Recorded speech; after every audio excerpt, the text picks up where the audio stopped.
What do you think about this perception of a person who does not know anything about LLMs and how they are trained and who they are, but they ask this intelligent question and it spits out like a human answer and they think it's a human? Right now, these LLMs, which are trained on a large corpus, they know everything because they have trained it on a web. They can retrieve the information and it perceived as intelligence because they know how to match the text that they have read with the query. But the big question here is, do they have that kind of reasoning capabilities to say that whatever I have read is good or bad? Right now, they don't.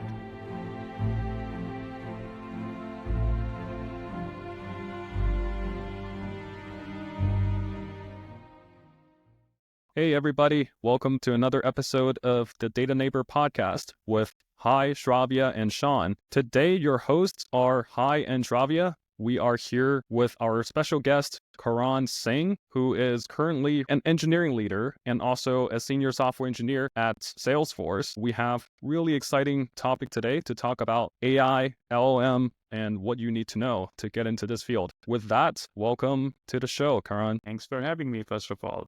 Excited to be part of this conversation. So yeah, let's go for it. Welcome, Karan. It's so nice to have you. I'm really excited about this conversation and not just being a host here, but learning about your expertise in this field. So before we jump into the more specific topics, Karan, can you tell us what led you to where you are today? I'm born and brought up in India, and my parents are both teachers and in academia. And I want to learn as much as possible. So the computers were introduced in our school when I was in third grade, where I started learning about QBasic. If I love something, I will just stick to it and just do it all. In 2007, when I was in my 10th grade, I came to Bay Area to visit my family. We were visiting, it's my cousins getting married. So we just came over here for a month. I saw all of these big giants, Google, Microsoft, all of these things. My other cousin worked at Cisco at that time. So I got to know a lot about the Silicon Valley. I was like, okay, I need to go there. In 2013, I created a project for my college.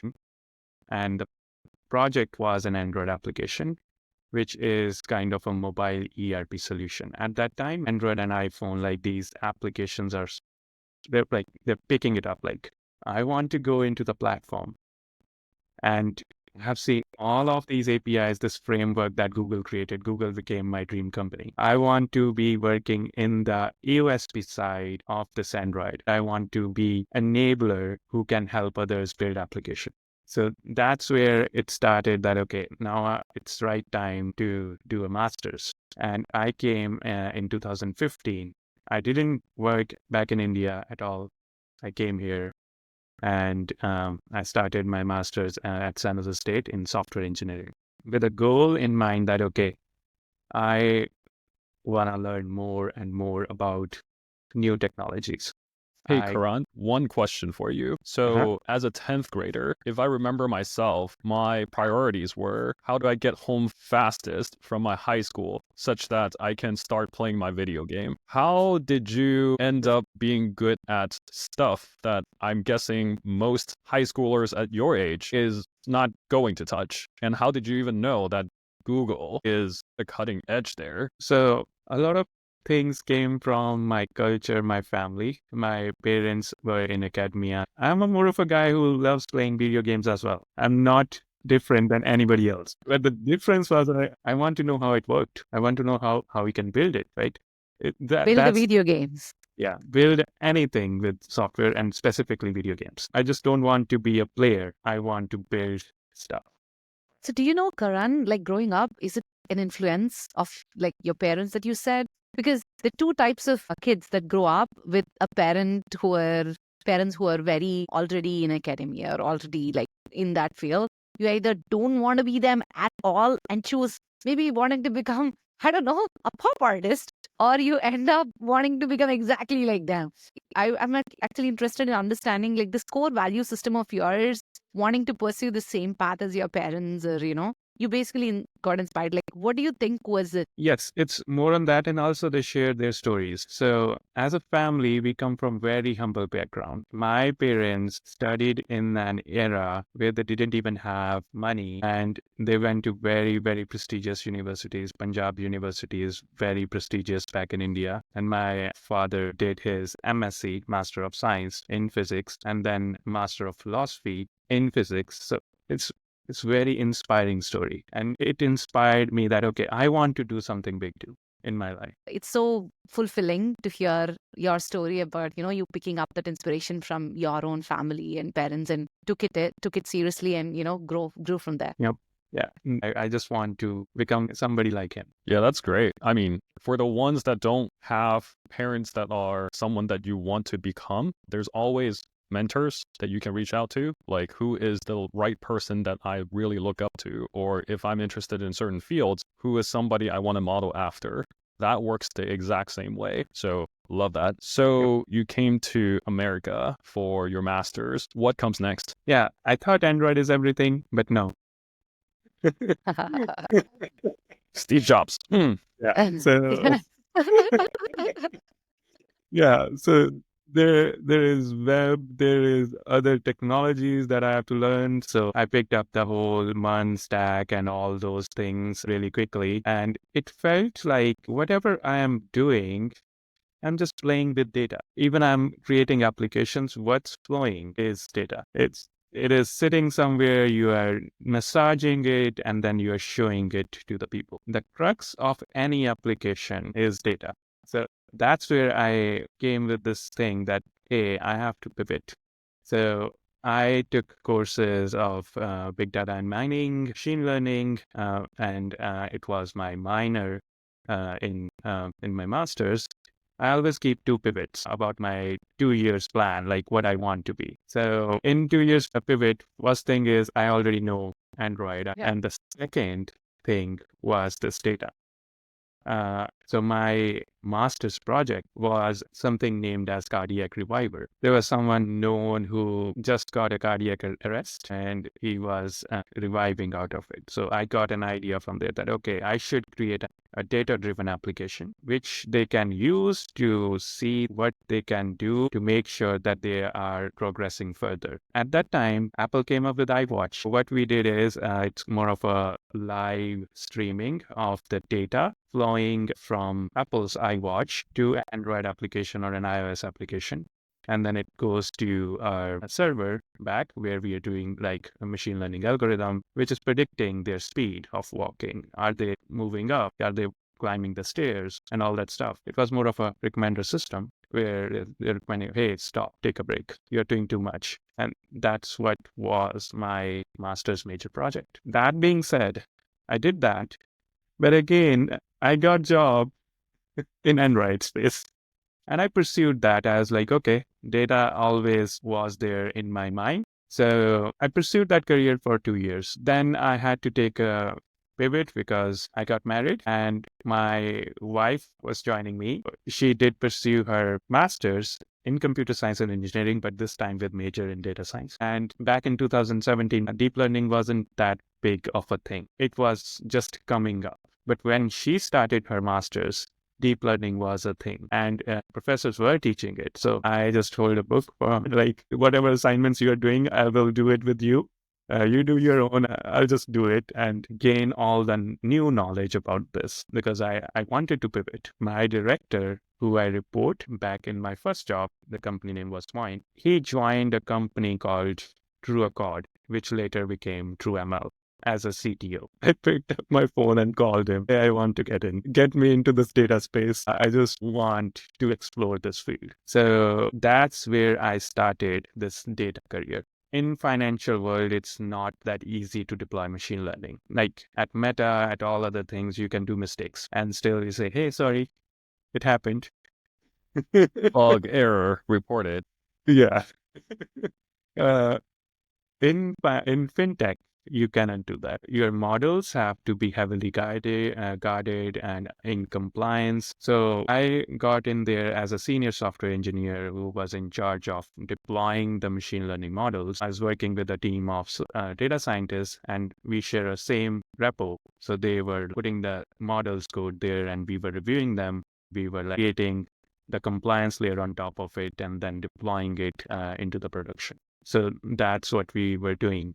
Then comes this Gen AI wave. I want to do something in generative AI. We started doing something like generating content for the emails and all that stuff. But I realized that, okay, in order to do something big, I need to go somewhere where there is big data, or it is big enough so that we can employ such things. And again, my networking card played in. The person who hired me was a manager of a sister team back at Point. So I called him. I said, okay, do you have anything in Salesforce? He said, yes, you called me at the right moment. We are looking for someone who can integrate or who can bring in artificial intelligence expertise into the infrastructure layer of the Salesforce. So it's like, okay, that sounds like me. Then yeah, I'm here at Salesforce now. It's just why is networking important? As soon as you get first connection, whoever it is, in your internship, in your work experience, in your graduation, whoever it is, making sure you have a valuable connection with them and establish relationship so that you can go back to them at any point of time, wherever they are, because everyone's going to go into different industries, different companies, and making sure you have that relationship from the get-go and calling them up, hey, I am looking for a job right now. Do you have something? And then boom, you will get a job in that area with very less work when coming to recruiting and application and stuff. So yours, I think, is an example of that happening time and again.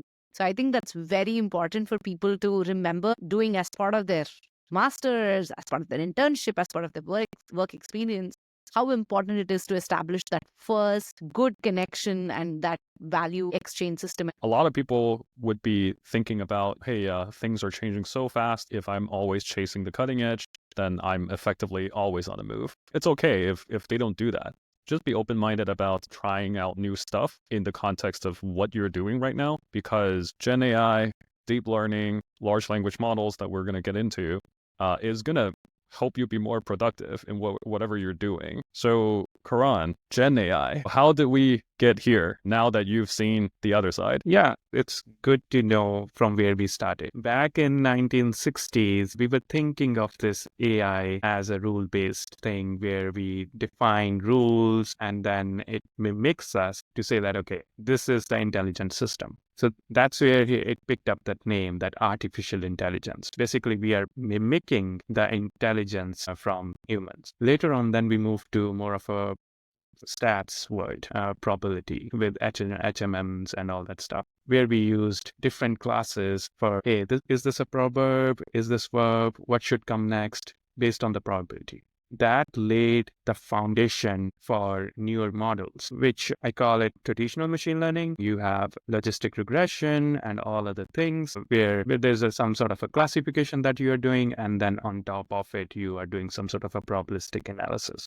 So we have a wave coming from rule-based systems, then to moving into more mathematical modeling, then moving into more of, again, some advanced mathematical modeling. We have linear regression, logistic regression, SVMs, KNNs, K-means, supervised and unsupervised learning. So all of these were part of traditional machine learning. And what kind of stopped them was infrastructure, that we didn't have more infrastructure to pursue further. And there was a concept of neural networks going in parallel with it. And as infrastructure gets better, we started doing deep neural networks. But that term didn't excite that much. So we coined a new term. It's not deep neural networks anymore. It's called deep learning. So essentially, deep learning is nothing but neural networks with maybe hundreds of layers. You never know. So we have deep learning now, which can solve much better and have more power in terms of predictions, in terms of classification and all that stuff.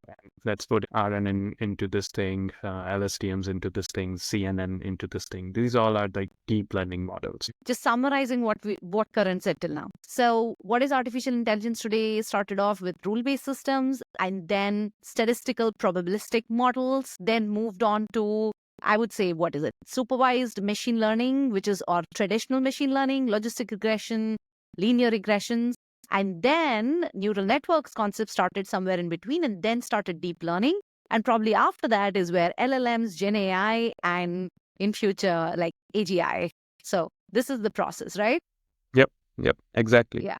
Yeah. So, like I just asked, probably in between the neural network started. So, would love to understand, according to you, just explain neuron a bit. But is neural network related to how brain works with neurons? I'm just curious. If Yeah. you can paint like an analogy for it, I think that'll be really helpful for people.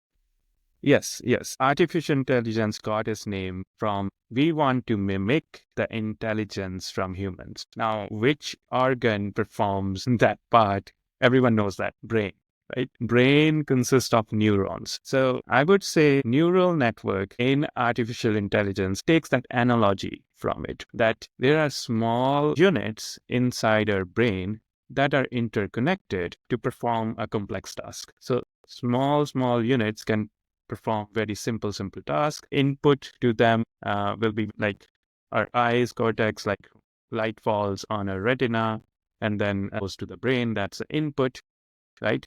And then it kind of processes that input through a chain of neurons. One neuron can say, okay, hey, there is yellow color. Hey, there is a line. And if you make this thing as a collection of neurons as one layer, it kind of predicts that or classifies that thing. Oh, this is a yellow square box or something like that. So think about that when you are saying like neural networks. It's just a chain of small units where output of one neuron becomes the input for the another neuron. And at the end, it kind of solves very complex problems like predicting stuff or classifying stuff. That's what I define it as, a neural network. Cool. Probably this is like an interesting point when we want to understand, come up with the heuristics and understanding of a business problem. Neural networks does not entirely give us this versus like a linear regression gives us an equation and tells me, hey, this is why a variable, this variable is important versus that.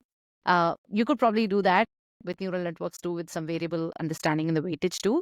But neural network is more of a black box system, right? Is that true? So everyone know what is linear, a straight line. Regression on top of it, it's more of a mathematical term. Everyone knows the line equation, y is equal to mx plus c. If I want to pick data points which lies on that line, y is the prediction based on m, c, and x. So x and y are the coordinates of that specific point. And m and c decides where it lies in that special arrangement in the graph. This is what we call parameters. You might have heard of 7 billion parameters, like this new LLM has this many parameters. These are the parameters which we are tweaking. We are trying to model a point so that it lies on that line. So I have a graph of multiple data points and I want to draw a line. And what I'm going to do is I'm going to try to like gather the knowledge. Basically, I'm going to give the X and Y as a target that, okay, if this is X, this should be the Y of this point. Using that information, I'm tweaking that M and C in case of linear regression. On top of it, if you add an activation function, it becomes a logistic regression unit. When we talk about activation, it's more of, hey, I want to convert this point into 0 and 1 or into some range.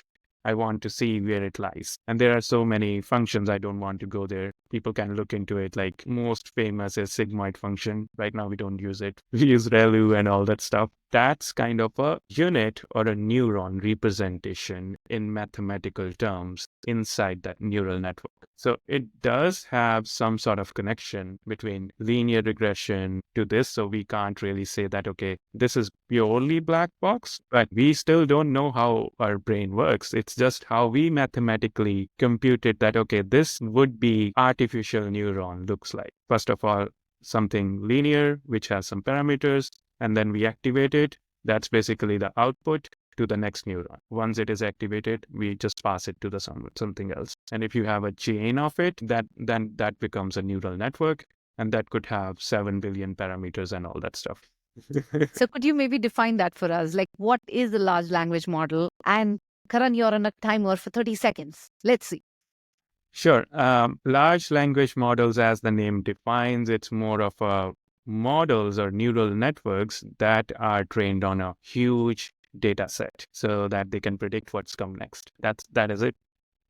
Cool. So you illustrated how, over time, the infrastructural limitation was effectively blocking our progress to where we are today. Now that limitation is like quote unquote gone in the sense that these models now are effectively learned from the entire World Wide Web. And that's why they can do the things that they can do now.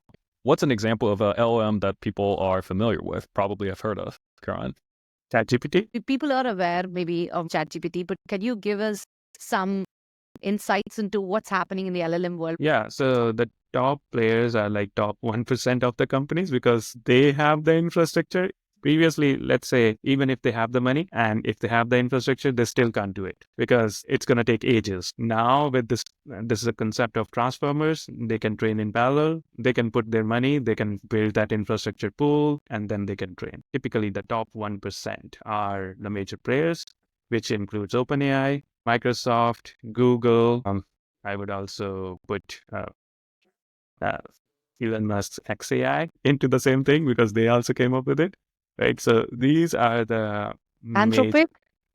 Yeah, they like those guys are there too. Anthropic has Cloud A and other stuff as well. How do you think, Karan, the new age type of jobs would be with the LLMs coming in? Yeah, so let me explain this chat GPT in more layman terms. Chat means we want to chat with GPT, which is nothing but generative pre-trained transformer. Basically, it leverages transformer architecture to chat. People said, okay, I can chat with it, I can have fun, but what else I can do with it? That was this like 2024 is all about, like how we can leverage this LLMs to do something useful. I can chat and it's already useful, but what else I can do with it? Then come the advent of this agentic age, where we have this thing called agents. To give an analogy on this, just think of someone who wants to build something. You have a brain, you have a general purpose foundation model or something that you have the knowledge, you can type it in and it can spit out the knowledge based on whatever it has learned over the World Wide Web.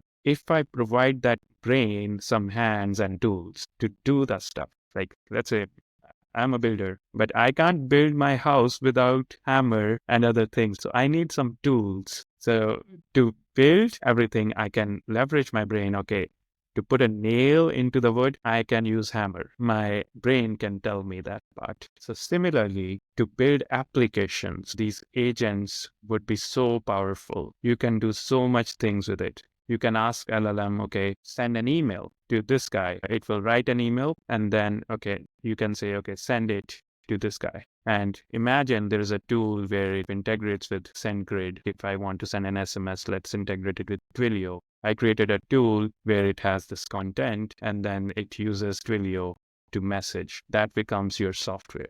Now you don't need to write if and else and all that stuff. Basically, LLMs somehow detect that, okay, I have this tool that I can leverage to send an email or SMS out. And I have this content which I generated or maybe some other LLM generated, and there's one.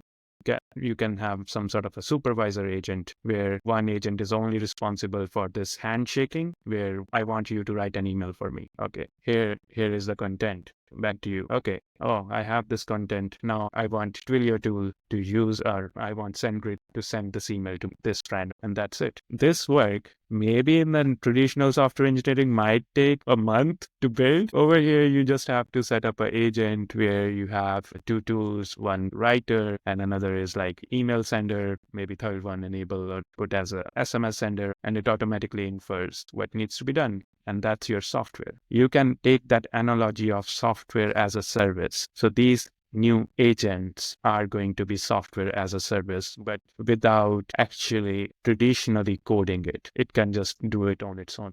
So it's going to revolutionize how we see jobs for sure. Is it going to automate away software engineers? Now you just need to build agents and then the reasoning capability of the models would effectively do the rest? I would argue that you still need good software engineers to build that kind of agentic system because you cannot rely on LLMs reasoning capabilities alone. You have to put human in the loop. So it's not like that our jobs are going away as a software engineer or even as an MLE. It's just it's going to change the paradigm. So imagine Facebook. So when it first came, it was written in PHP. Now it is in React. It's not like, hey, we com- the PHP is like right now is kind of obsolete. It's an older way of writing things. It's a similar way here. It's an older way of writing structural code or writing your application. Now you're writing your application in such a new way. It's still tricky to have them properly reason and make sure that they're using proper tools and making that same thing 100% of the time. There will be paradigm shifts in how we code, but we still have to code them. I hope they don't go into agent will create an agent. It can happen, but with very low confidence. I'm not seeing that in like next 5 years. So basically, we've evolved our technologies from, PHP to React now. And this is another new thing, probably not in the same ecosystem of a language, but another tool that engineers should get used to make Mhm. sure that they are relevant in the world of AI and LLMs. I would Yeah, say probably the same thing, right? For even a data analyst, data scientist, ML engineer. So maybe data analysts few years ago were fully on Excel. Now we have a lot of softwares like Tableau and Looker and all these things. Now probably all of these would be easier with LLMs. So you need to understand how to use these tools to do the same work that's needed, but you need to learn how to use them. yep. So the work's not going away. Everyone needs dashboards. Everyone needs an application to be built.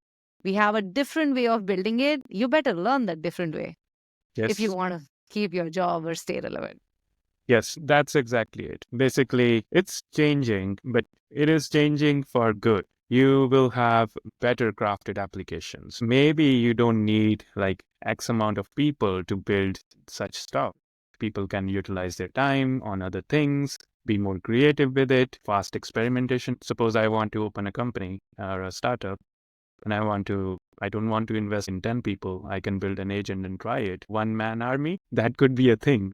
But yeah, it's always the case with the humanity. So it has to progress. So in one of the previous episodes with Dawn Chu, she said the problems that's been seen in the past have probably already been solved or have already been automated. And creativity is going to set people apart from being able to, both from a perspective of doing something new, but also why the job is needed, is going to come from the ingenuity of what you can think of next, not repeating the same work over and over again. And so this kind of just goes along that line where it's really important to make sure that you're always thinking about the next thing, even if you're like, hey, I'm chill at my job, or like I know what I'm doing and I'm good for the next 20 years. Yeah.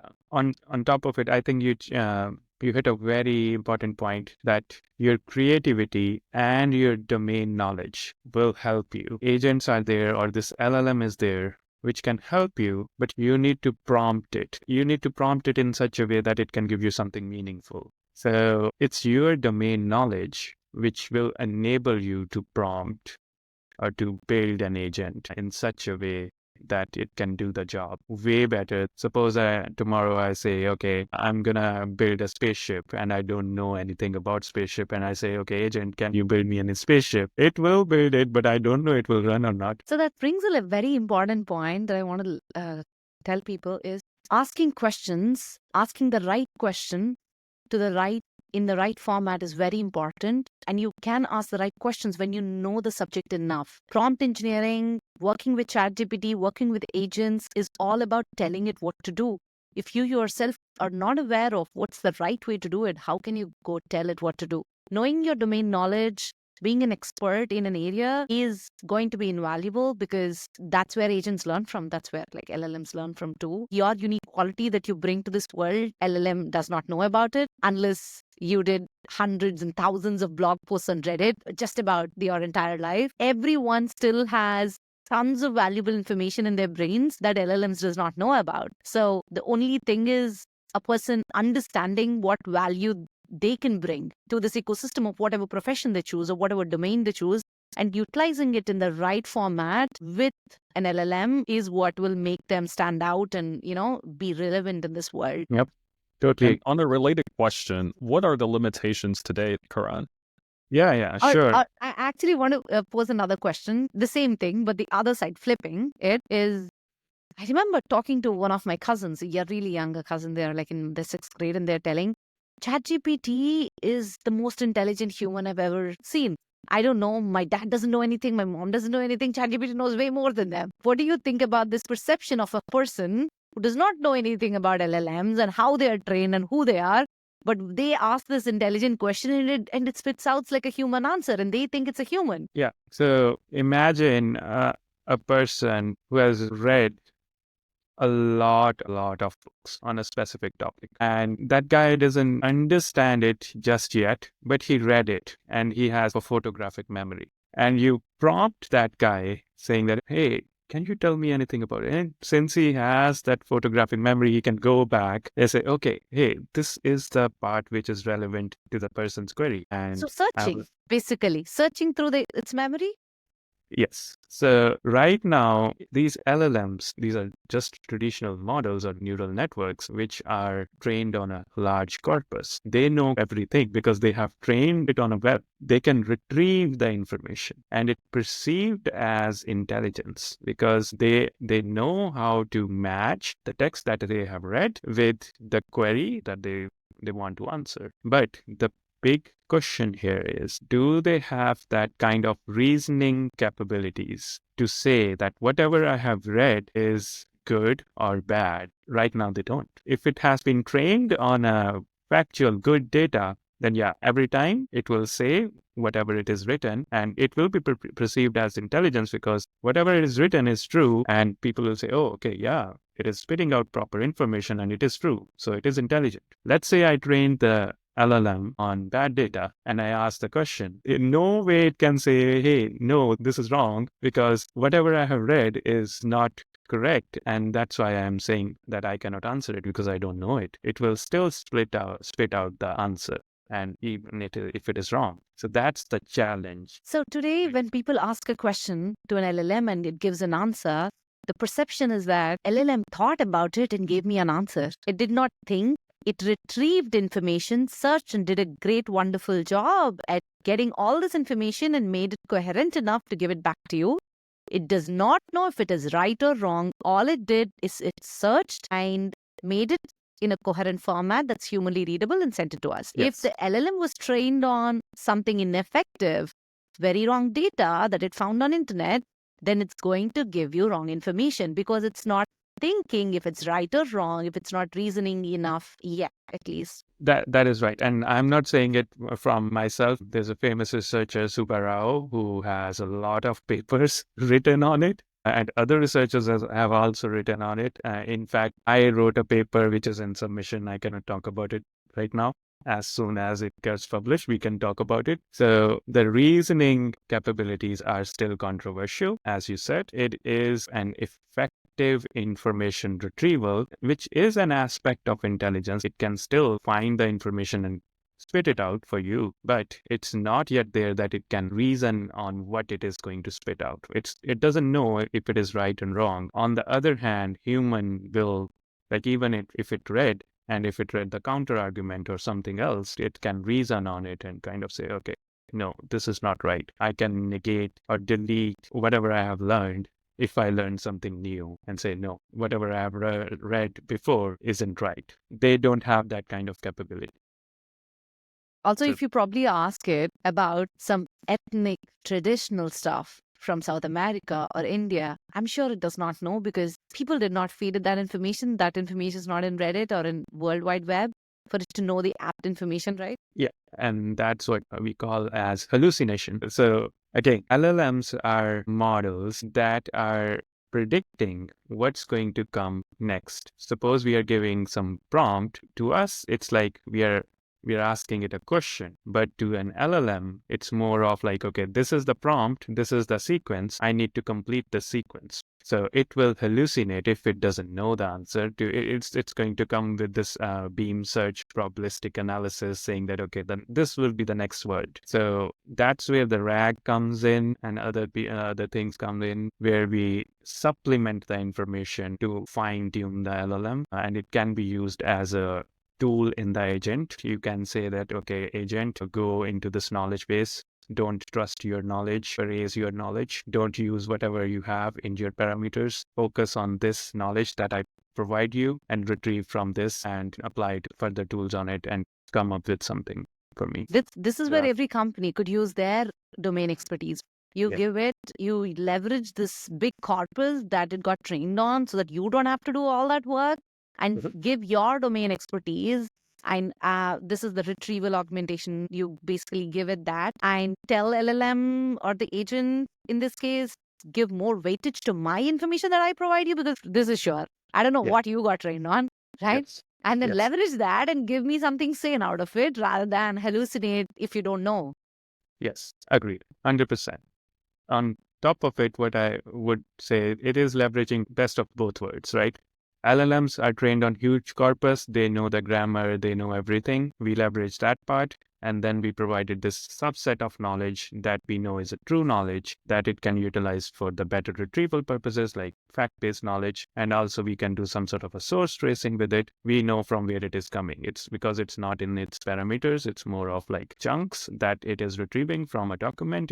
Whether it would be a like CSV files, whether it would be a text corpus, whether it would be an image, whatever, it can also point out that this is the source of my like answer. Yes, I think that's a big thing. Knowing where the answer comes from, that it comes from this valid source, makes it so much more different to trust LLM that it is giving right answers. Yeah. Yeah. So essentially, LLMs reason to some degree? I don't think so. And how you can enhance it? You can enhance it with RAGs, you can enhance it with other things on top of it. You can put read anchors inside, like you can create a very sophisticated RAG so that it can retrieve proper knowledge and perceive that, hey, it is intelligent. So, Karan, we discussed till now the entire ecosystem of artificial intelligence. It started with a rule-based system, 1900s, then statistical probabilistic models, then machine learning, traditional machine learning, then neural networks entered the scene, and then we have deep learning, and now we have generative AI, LLMs, and the way we could make LLMs better with RAG, and now agents. And the final part is the final artificial intelligence, right? So how do you feel about when that's going to come? So as soon as these guys can reason, the AGI is there because AGI, yes.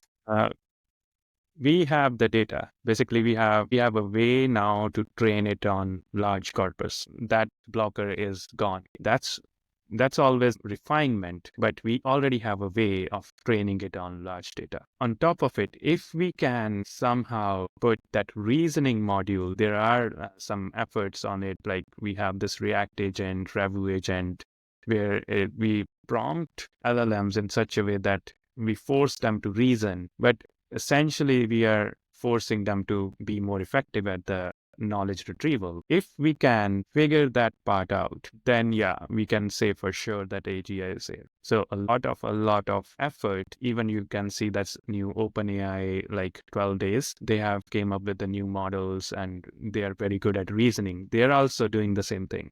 They are focusing more on this reasoning, planning ability, so that this thing now has access to the knowledge. Now we can just provide some secondary knowledge as well. But if it can reason and say, okay, yes and no, then yeah, we have this artificial general intelligence. And it's going to take some time for sure. I'm predicting in next 5 to 10 years, we should have it. No way I'm saying that LLMs cannot reason. I'm saying they cannot reason just yet, but they will be reasoning. So for people who are not aware, AGI is what we call artificial general intelligence. So basically, that's when robots are going to replace us. No. Basically, that's when We think LLM will have as general intelligence as human and could reason, could know right or wrong, and be more of a very helpful tool. And we'll all have to adapt it to make sure we do like greater work in our own areas. Yeah.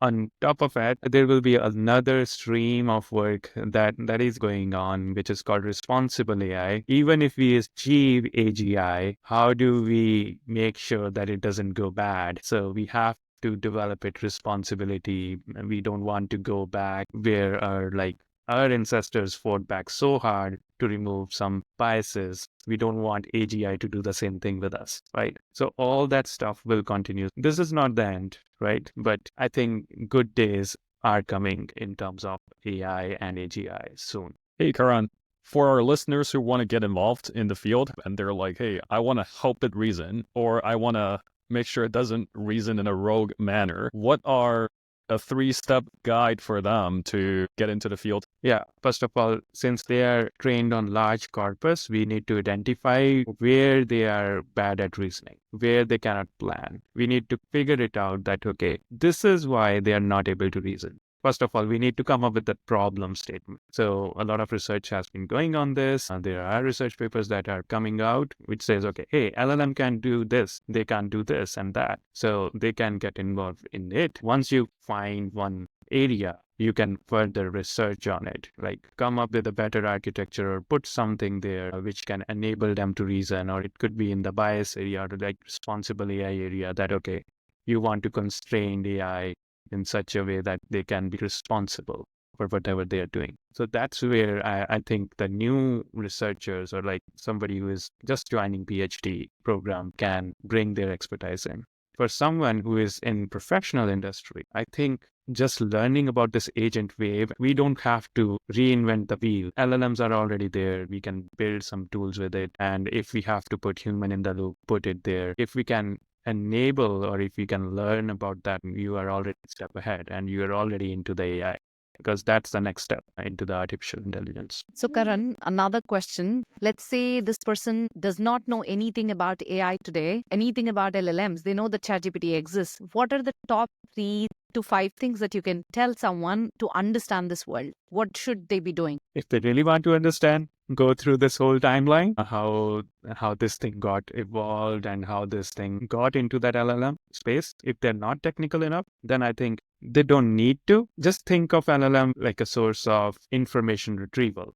Think of it like provide information or like select the tool for you. And on top of it, you build agentic systems. To do that, you need to learn true AI, LangChain, LangGraph, like these kind of things. You can learn these frameworks to utilize what LLM provides and then build an agent on top of it. Any great place that you would recommend to learn these from? So my book is coming on. That's one way. That's We'll great. put a link. We'll put a link in the description once it comes out. Yeah, we are anticipating that book to be out in next year, February, March. In the meanwhile, you can learn from tutorials that are already there on LangGraph, and they have their official YouTube channels as well. People can learn from it and develop RAG systems, agentic systems. Agents are nothing, but now it feels to me it's like you're developing a software. That's awesome. So deeplearning.ai is one of the best places if you want to learn the internals of deep learning. You can take their deep learning specialization, and on top of it, you can take other courses, RAG course and all that stuff. They have plethora of courses and knowledge available. That's also another good source. And I would also recommend Andre's videos. So Andre Karpathy's, he has videos on building ChatGPT from scratch. Once you have some fundamental understanding from deeplearning.ai and you want to use it in practice, that could be one thing that you can use to hone your skills and build projects. On top of it, then I think sky is the limit. You will have enough information so that you can find out. You can reason, right? Not an LLM. So a human can reason and they can figure out the path after that. For everyone that's watching, if you want to understand LLMs and you're already technical enough and want to go build something on it, right? Then if you go build, try to, do like an agentic system and try to understand where LLM's going wrong and use your domain expertise to go solve the problem. And now if you are wanting to understand about LLMs and Gen AI and you are not technical enough. So the first thing is, if you want to get into technical details of it, understand the basics of how we got to LLM. And if you want to get into the deeper part of it, we have tons of courses, especially in deeplearning.ai. It contains courses from understanding the basics of ML, understanding the math behind ML, to the complicated RAG techniques or LangChain and all of that. And for people who probably don't want this information and just wants to be up to date, make sure you read at least one article per day, one news article per day on AI. Try to understand what OpenAI is doing, what Llama Meta's research is doing, and just keep yourself updated with like news articles so that if there's an area in your domain that you could use AI and leverage AI, you should probably understand when to start, what's the right time to jump on the train and do it. Probably it's not too late yet. It is never too late. That's well summarized. Thank you so much for listening. Thank you, Karan, for taking the time to talk to us today. And I'm pretty sure you just generated a whole lot more interest in the AI space. And if you like this episode, please be sure to like and subscribe and share it with your friends. And we'll bring you a new episode next time. See you all.